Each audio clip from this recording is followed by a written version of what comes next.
morning. Let's take a centering breath. Everybody's so excited today. Christmas is still a week away. I am Tracy Blakeney. It's fine. No, you can't hear because everyone's talking. So if we all just there. Okay. No, we'll adjust the mic in a moment. Okay. I'm Tracy Blakeney. I use she, they pronouns, and I'd like to welcome you to Bucksmont Unitarian Universalist Fellowship's multi-platform worship where, moved by love, we share lifelong journeys of growth, wonder, and healing, nurturing wholeness in society and spirit, creating a community of justice and compassion.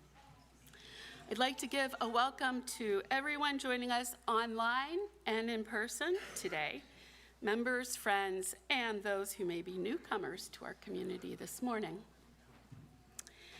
As we begin our service, please take a moment to silence your cell phones. If you are new to Bucksmont and visiting us in person today, please stop by our visitor center in the front hallway near where you came in. There you can also make a name tag for yourself and find more information on Unitarian Universalism, our fellowship, and upcoming events.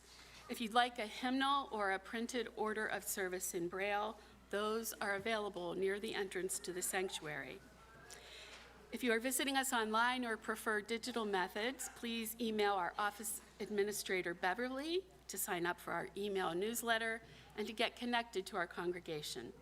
You may also follow us on Instagram and Facebook at bucksmontuu.org.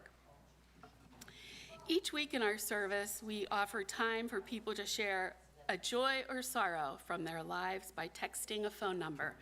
That number is shared on screen for everyone now and will be again later in the service. If you would like to see the order of service, details about upcoming services, and other ways to gather with our community, you can find that on the homepage of our website, bucksmontuu.org. Whether you are a guest, friend, or member, we are glad you are part of our worship service today. There is a lot happening at Bucksmont, and we'd like to highlight these announcements in particular.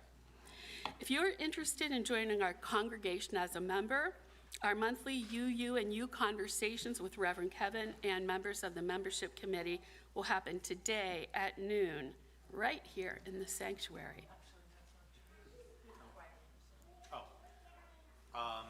We will be in the library. Well, now it's going to be in the library, so stay tuned. Okay. Each month, your Board of Trustees continues to recognize people in our congregation in gratitude for what they have done for Bucksmont. These people have been recognized by the board at our November and December meetings. Melissa Egbertson, for her constant support in many areas, often unseen but much needed. All of our Sunday service morning volunteers have been organized by Melissa over the past many months, and I actually heard 10 years. Rick Anderson for bringing organization to the building monitoring functions on Sunday mornings to ensure that we have monitors each week. Dina Condren, Karen Anderson, and Jane Turkel for their many hours spent organizing and overseeing John Hook's blowout retirement party last month.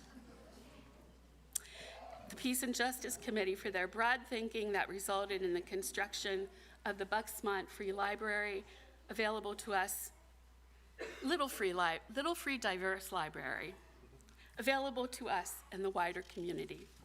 And Donna Spangler for recently organizing a memorial service with beautiful flowers for one of our members. And now we have a special announcement from one of the many committees that make up our community.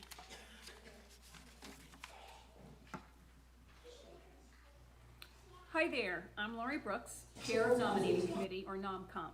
The other members are Yvonne Abzeda, Jean Kane, and Tom Sperringer as alternate. NomCom is the only committee whose members are elected, so we're not asking you to join our committee, but we really need your help.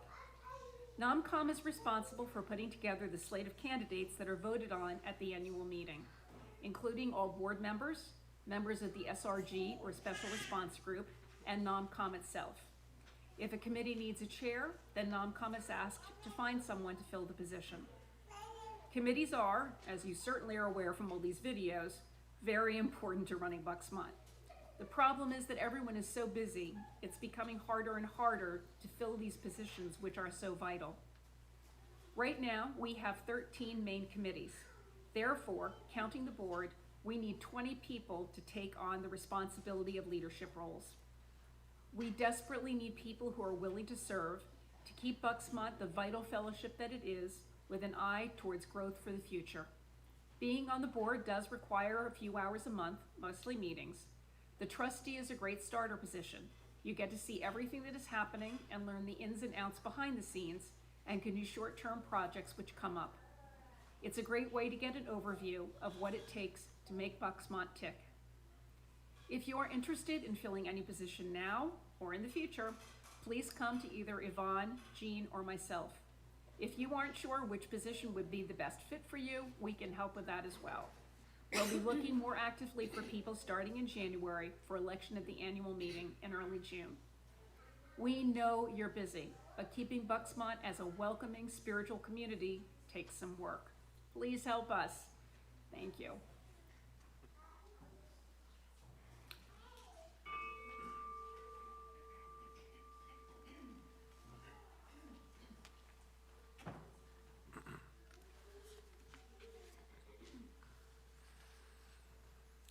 As we gather in our sanctuary, in our homes, or watch from mobile screens almost anywhere, we are all together.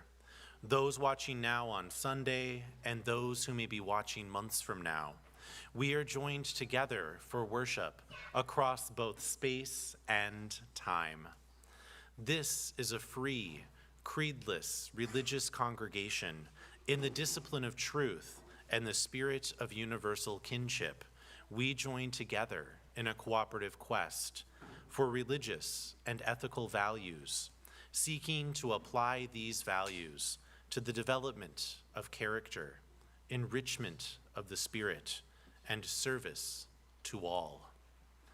All are welcome here, whoever you are, whomever you love, whatever the color of your skin or your country of origin, no matter your gender expression or gender identity, whatever your age, however you define family, wherever you are at this time, and whatever the source of your faith, all are welcome here.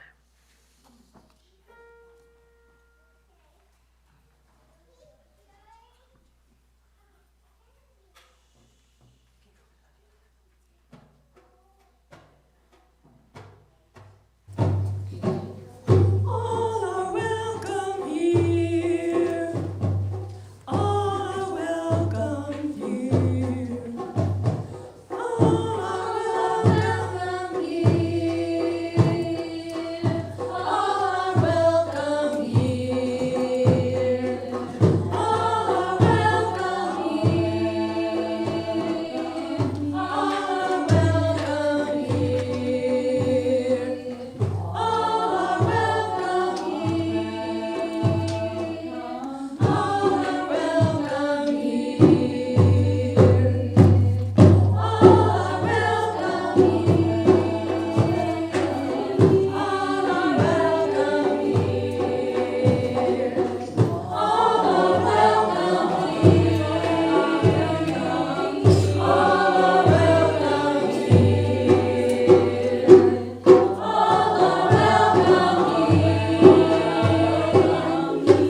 was wonderful. This morning, as we do each time we gather, we kindle our Unitarian Universalist chalice. We do so today with a poem from David Breeden. The solstices teach us that darkness comes, that darkness goes. The solstices teach us that light comes, that light goes. The solstices teach us calmly, silently, learning. The solstices teach us as we circle the sun that everything flies. The solstices teach us to remember the dark, to remember the light, to remember time, the seasons, and love as we circle the sun. Please light your chalice at home. Our common chalice is now lit.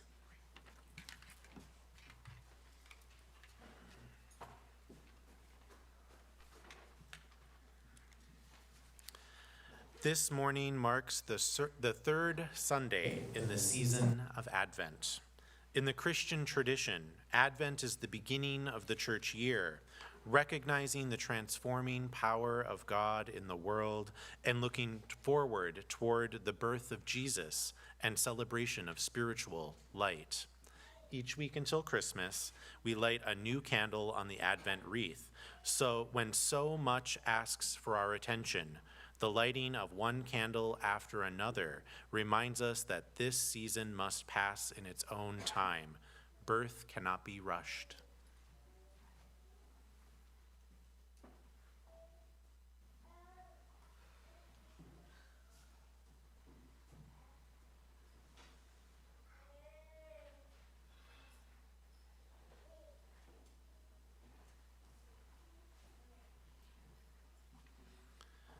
We have the choice to be awakened and fully inhabit the present moment.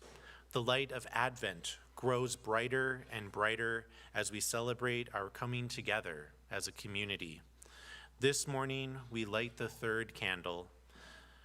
We light this candle as a symbol of joy, not just any simple cheer, but the experience of joy that cannot be contained. Advent asks us to proclaim our gladness as a gift to the world, even when sorrow and uncertainty abound. May we share our hearts through our words, our music, and the way we live our lives. Let the fullness of our joy lead to more freedom.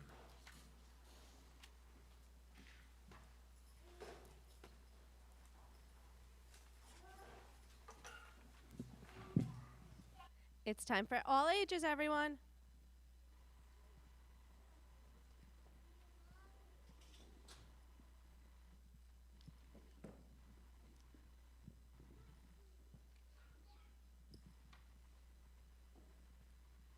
Okay. Good morning, everyone. Thank you, everyone. That was awesome. All right, who would like to open the Wonder Box today? Ellie, I don't think you've ever done it. Would you like to give it a try? Oh, yeah. What are those? Candles. Why? You can take some out. Yeah, everyone. There's a whole bunch in there. Why are there candles in the Wonder Box today? Does anyone know? No? So this week is something called the solstice. That's happening on Thursday. And the solstice, do you know about the solstice? Yeah? What do you know about the solstice? Yeah, that one's not lit because it's a real candle. That's okay. Thank you, Cassie. Very helpful. So the solstice, the winter solstice that's coming up is, hold on, we're not going to fight over the candles, right, everyone? Right. Okay. So the winter solstice coming up is the darkest day of the year. So if it's the darkest day of the year on Thursday, what do all of the Christmas lights and candles that are around every holiday that are happening this time of year? What's the deal there? Daniel? All the lights are turned on. Why do we think that is? You want people can't see in the dark. Yeah, it gets too dark. So we turn on the lights to bring a little light and warmth into our homes and into our communities. Do you like that, Cassie? You like all the lights? Yeah? To help alleviate some of that darkness, to bring warmth and comfort back into the darkest days. Thank you so much, Cassie. That's very helpful. So, who has lights happening in their house that are unusual? Maybe Christmas lights or candles or something that's a little bit more. Yeah? Just Gigi and Leota? Nobody else here. Yeah? Okay. Yeah. So it's something a lot of people in our community do. I don't know if anyone been able to take a car trip around some neighborhoods recently and seen all the lights? Did you do that? Yeah? Well, if you haven't yet, it's a great time of year to do that and to see all those lights, especially on the darkest day. So maybe, yeah, Cassie, thank you so much. Thank you. So maybe on Thursday night, if you have no plans to celebrate the solstice, going out to see some winter lights with Cassie. She's hosting. So I hope that is a success for all of you. Thank you. That's okay. Go on your way, may you be filled with gladness. Go in joy, go in joy. May fortune bless your day with peace and loving kindness. Go in love, go in love. As you go on your way, may you be filled with gladness. Go in joy, go in joy. Fortune bless your day in peace and loving kindness. Go in love, go in love.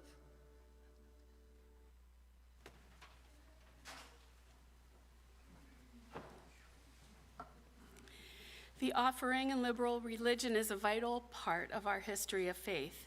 As a covenanted community, people who freely choose to be here, our voluntary giving is symbolic of that freedom of choice. Each week at Bucksmont, we share our offering with a different cause or organization in the community. And for the month of December, we are sharing with Rolling Harvest. Rolling Harvest collects fresh vegetables from local farmers and distributes to the less fortunate through local free food pantries. Excuse me. We ask that you participate in our morning offering in one of these ways. You can write out a check to Bucksmont and mail it into the fellowship. You may donate online now or at the end of our service, or you may place your donation into one of the baskets as they are passed. We will now receive the morning offering.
Our community continues to grow and thrive due to generous donations of both time and money.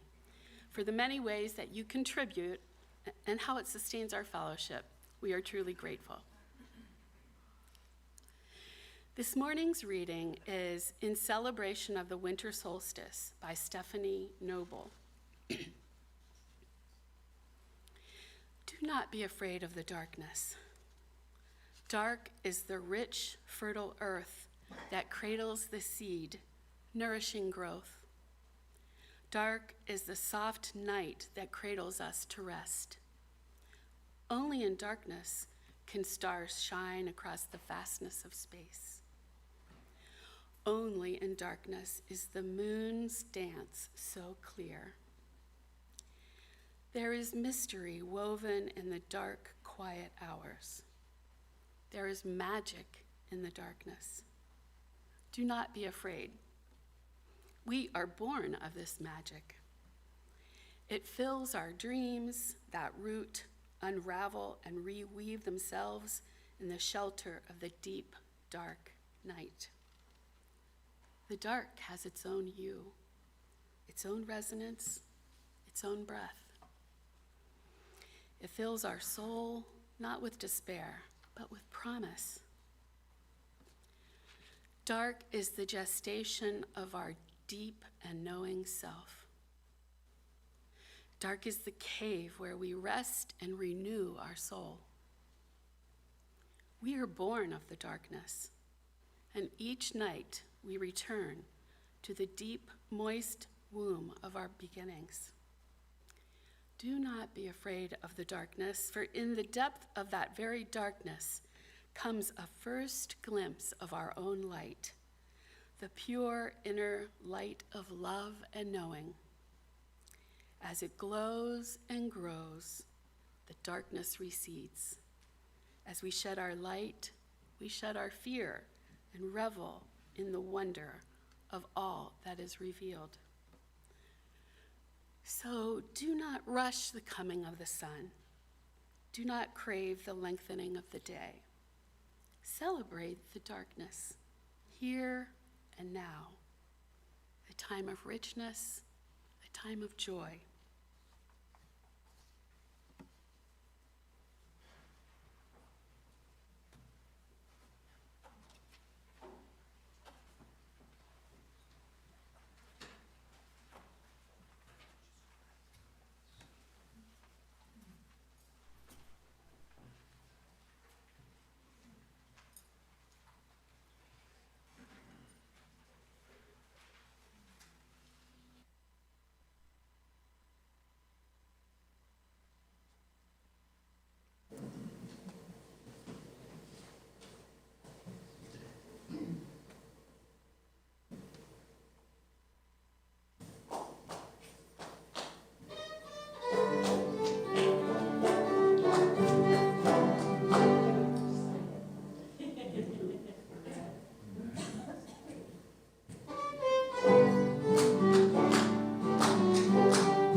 the winter solstice.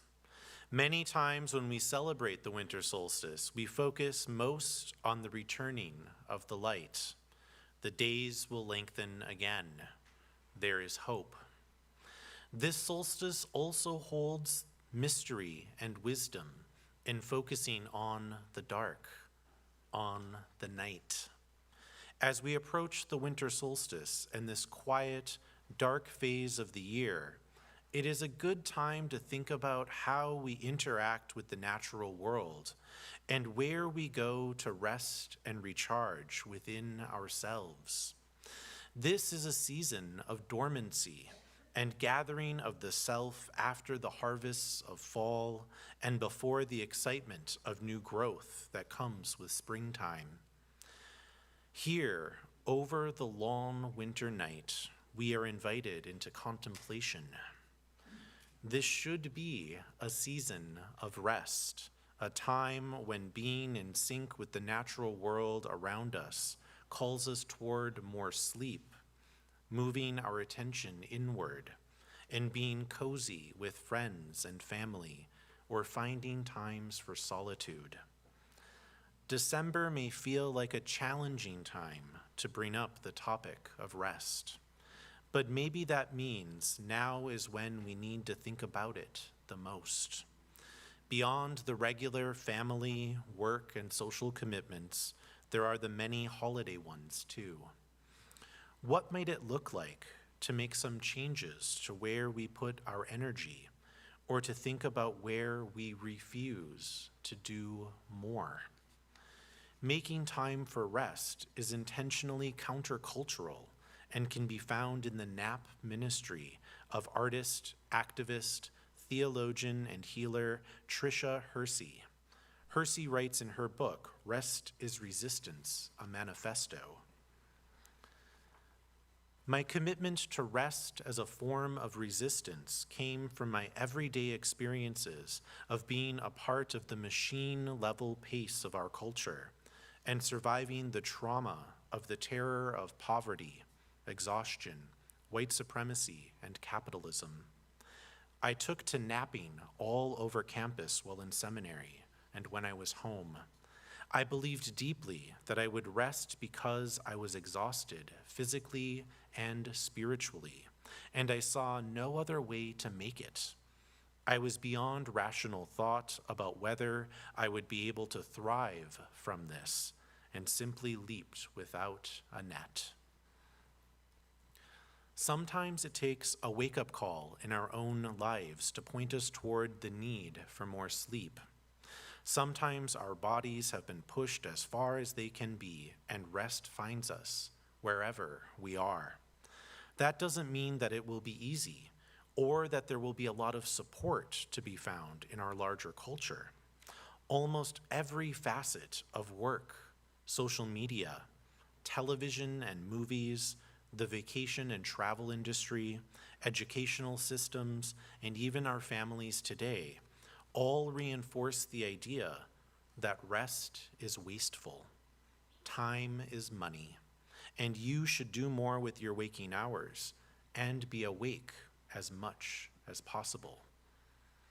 I speak not from a place of restfulness, but from a place of buying into hustle or grind culture myself far too often. I am not inherently good at resting. I love being productive. I bought into the lies of capitalism at an early age, and it is a daily struggle to remember that they are indeed lies, and to therefore practice a different way of living. In high school, my amount of sleep went way down. I stayed up late reading and being online to take back as much of my time from the requirements of the school day as possible. Then, inevitably, the next school day would arrive, and I would show up to it exhausted and bleary-eyed. And then I'd repeat this cycle until the weekend and sleep as much as possible. But Monday tends to come, whether we are rested or not. These bad habits grew in college. I was now much more in control of my schedule, and I wanted to experience as much of college life as possible, to cram all the excitement of young adulthood into those 4 years, and I did. I worked 2 or more part-time jobs the entire time I was in school. I started a freelance marketing company on the side. I completed 3 majors, 2 minors, and a certificate program in those 4 years. I took 20 class credits, multiple semesters. I took summer classes just to get more in. I led multiple student organizations. I had relationships. I partied. I went for not 1 or 2 of the classic college experiences, but as many as possible. I slept less. Sleep was the enemy. Caffeine was my trusted ally. And I was rewarded by the college system, by my advisors, and by my friendship circles for this behavior, for a time. I was exhausted, clinically. By my 3rd year of college, I was deeply unwell. Early in my relationship with my now husband, he almost called the whole thing off because of the multiple times I stood him up for dates due to the fact that I'd fallen asleep and missed them. My early 20s and even into my 30s, I wrestled with the want to do everything, to be in graduate school and work and in a relationship and have a social life too. If I'm being honest, my default is still this: to have a magic ability to be in more than one place at a time.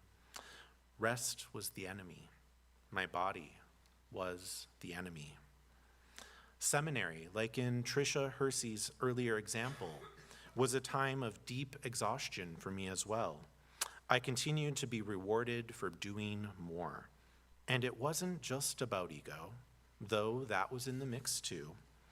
The push to complete academics quickly while also working more than I'd like was a result of there not being many other avenues to professional advancement when there wasn't enough institutional funding for my education and not enough intergenerational wealth for me to pause working in order to train for a different career. I could have taken out even more student loans than I did and not worked so much. So the result was debt or overwork. I chose a mix of the two. These are choices far too many have to wrestle with daily. And sometimes the choices are more desperate as the economic situation differs between households. It is only in the past few years that I've been able to really engage in what it means to have my body be my ally, to have rest be empowering, to have a sense that I want to be alive and present in my life rather than sprinting through it. Hersey continues, "We must stand and lay firmly in the space of creating a life filled with rest and radical care. Even amid oppression, rest is resistance is our tagline and mantra, our call. Rest is a form of resistance because it disrupts and pushes back against capitalism and white supremacy. Both these toxic systems refuse to see the inherent divinity in human beings and have used bodies as a tool for production, evil, and destruction for centuries. Grind culture has made us all human machines, willing and ready to donate our lives to a capitalist system that thrives by placing profits over people. The Rest is Resistance movement is a connection and a path back to our true nature. We are stripped down to who we really were before the terror of capitalism and white supremacy. We are enough. We are divine." There are 4 tenets to Hersey's NAP ministry. Number 1, rest is a form of resistance because it disrupts and pushes back against capitalism and white supremacy. Number 2, our bodies are a site of liberation. Number 3, naps provide a portal to imagine, invent, and heal. And number 4, Our dream space has been stolen, and we want it back. We will reclaim it via rest. Hersey acknowledges the real challenges to resting. The desperate and valid question of how can I rest if I have to pay my bills is the beating heart of this work. It is evidence of the trauma endured by the hands of grind culture and evidence of our need to reimagine rest. Resting as a form of resistance will be part of a lifelong unraveling. A mind shift, a slow and consistent practice filled with grace. We must imagine a new way, and rest is the foundation for this invention. I have learned that one of the most concise and true ways to share the message of rest is to say, rest makes us more human. It brings us back to our humanness. To be more human, to be connected to who and what we truly are, is at the heart of our rest movement. Since the beginning of developing the NAP ministry, Hersey has repeated, "This is about more than naps," over and over again. I've done this because I realize it is so easy for us as a culture to attempt to engage in this work from a quick surface level. She goes on, "Get up today and tomorrow and think to yourself, when and where can I find a moment of rest? You can plot and plan for 10 minutes at your desk, 30 minutes of weekend napping, or 1 minute of resting your eyes. Keep pondering and making space for the time to detox from technology. Listen. What day will you be able to remove one app from your phone in an effort to retain expansiveness for yourself? How will you be able to one day say no to a request that doesn't serve you? To build firm yet caring boundaries that teach us all the meaning of community care. All these things are a form of rest. As we discuss the importance and challenge of what it means to rest, know that one person's answer does not need to be yours, but we all need rest. We all need time to be outside the system that demands and values us as producers, as people who create wealth and spend money to generate an economy. While it is so common to be overscheduled and exhausted, it is not the normal way to be. Here are a few ideas of how it might be possible to change the focus away from productivity culture and move toward a restful way of life. Quiet happy hours or reading happy hours are becoming a trend for a reason. You bring a book, socialize for the first 15 minutes, and then sit quietly with others and read. Some happen at libraries, some at bars, some at coffee shops. You can schedule a time on your calendar as an appointment with yourself. It could be for 15 to 30 minutes of napping in your day. It could be a time to read for pleasure. It could be a time to just turn off all your devices and sit quietly with a cup of tea. You could practice a Sabbath day each week, or even a Sabbath half day if a day sounds too daunting. Again, at a scheduled time and during which you make the rules and stick to them. Maybe it is a Sabbath from technology, or spending, or social media, but it is a time to practice what it means to make space outside the typical demands of the week. You could set a daily alarm for 90 minutes before your bedtime and have that be a zero screen time of day. Or have an evening once a month where you only have candlelight and music in the house rather than other sources of light and noise. Some folks take 10 or 15 minutes at the end of the workday when they arrive at home and park in the driveway and just sit in their car, listening to the music or the end of their commuting podcast. They hold this time as one of transition between the rush of the day and getting home to whatever demands there are for dinner or family on the other side of that front door. That time to catch one's breath can transform how we show up at our destination. These ideas of stolen moments throughout the day or week can feel like we are getting away with something. But what if these moments weren't stolen? What if they were already yours? Because they are. Nicola Jane Hobbs writes, "Instead of asking, have I worked hard enough to deserve to rest? I've started asking, have I rested enough to do my most living, meaningful work?" And to expand on Hobbs' questions, have we rested enough to live as our most authentic selves?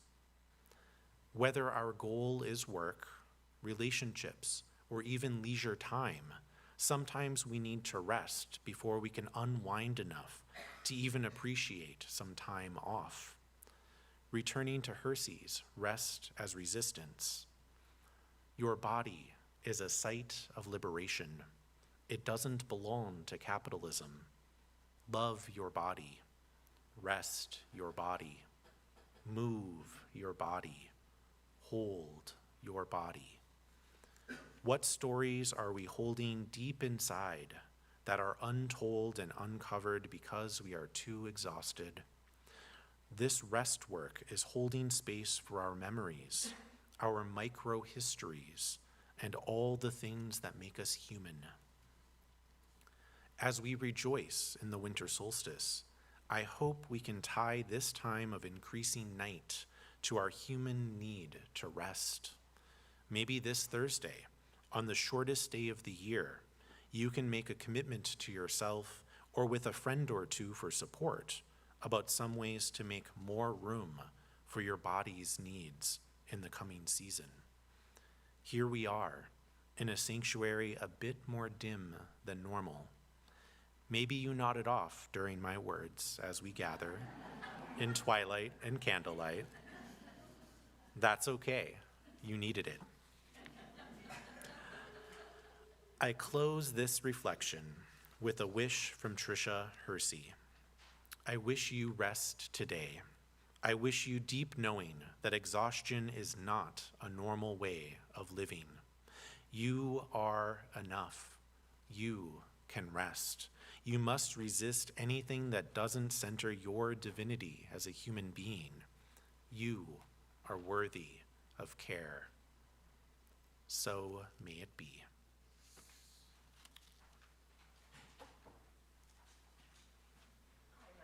Anne Breen, and I use she, her pronouns. We're going to join together. Please rise in body or spirit and join me in singing People Look East, hymn number 226.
Let us now enter into a time of awareness within ourselves and connection beyond boundaries. Connection to one another, to that interdependent web of life of which we are each but one small thread. As we breathe in, we are connected. As we breathe out, we are connected.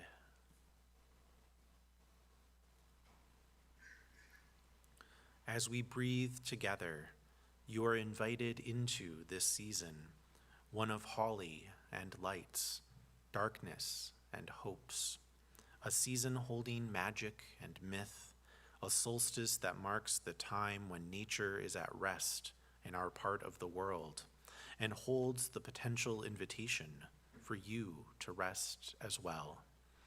Here in this place and this time, we are reflecting on the passage of time, the turning of the wheel, that which has led us to both winter days and winter nights. This is a season for contemplation, a season for remembering. As we remember, as we breathe, as we reflect, I share this winter solstice meditation from Lynn Cox. We pause as the path of the sun reverses, seemingly holding its place for a moment of turning. Let us delve into the gifts of darkness at the winter solstice. We follow curiosity and contemplation down into the cold earth, taking a journey to the world below the surface. Here we find acorns, cached by squirrels and chipmunks, perhaps to be food laid in store, or perhaps to become trees in the fullness of time. We find the burrows of hibernating animals, those who sleep and repair. We find seeds, including some that will not sprout unless they first wait through frost and ice. Life finds rest and renewal in the darkness. May those who are weary find comfort. May those who are struggling find meaning and companionship.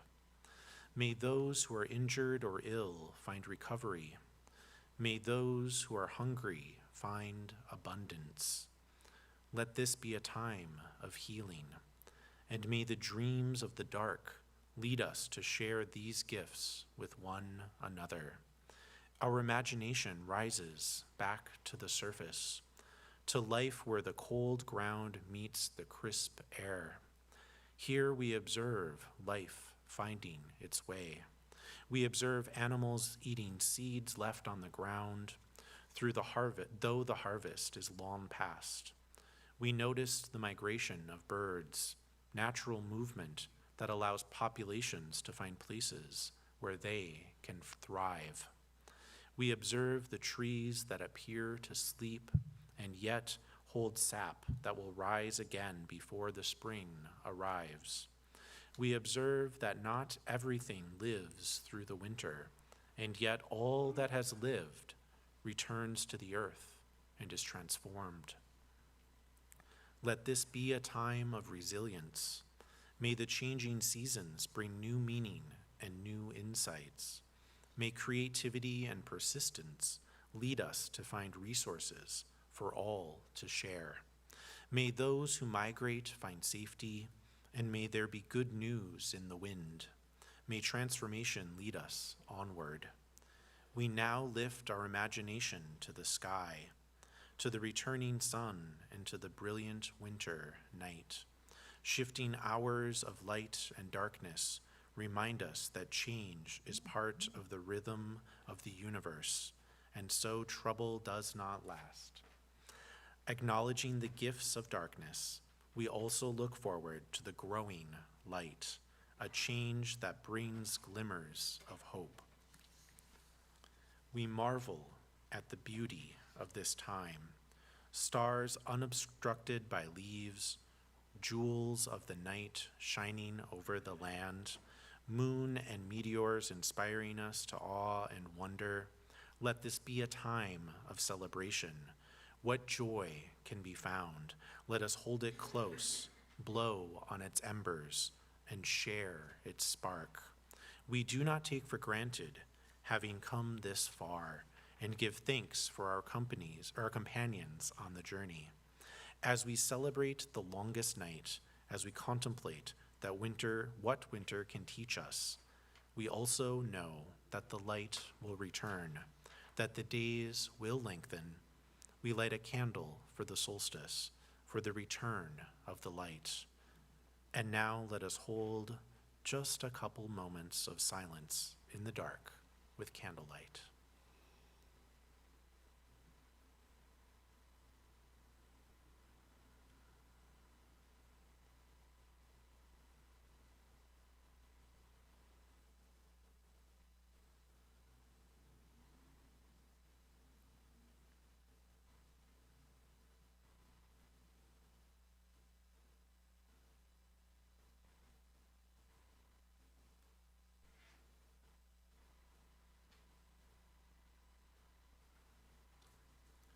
As we breathe in, we are connected. As we breathe out, we are connected. May our minds create a vision of the world radical enough to be called holy. May our actions contain the promise of hope and the commitment to justice. May our hearts remember that love is a power that resists all forms of fear. By our thoughts, by our actions, by our hearts, and by our very breaths, may it be so.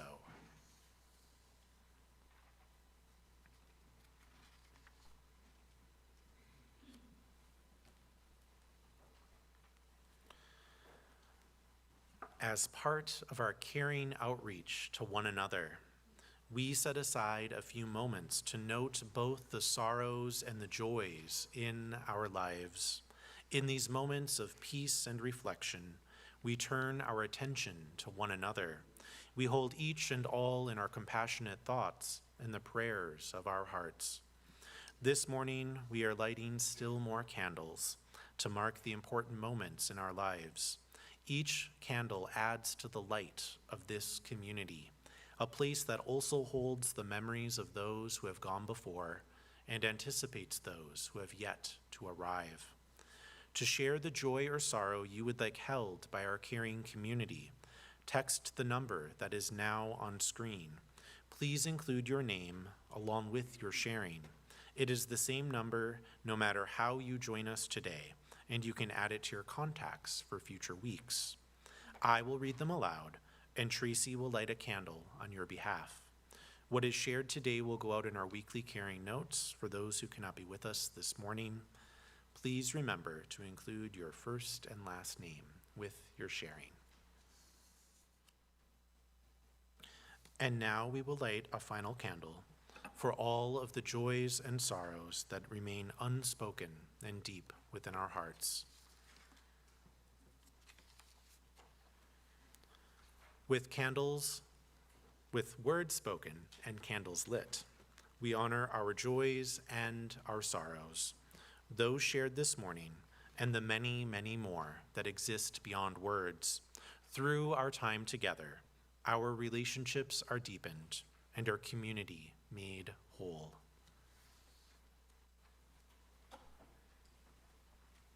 Please rise in body or spirit and join in singing Deck the Halls. Oh,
As we extinguish our chalice, we remember that the light continues with words from James Morrison.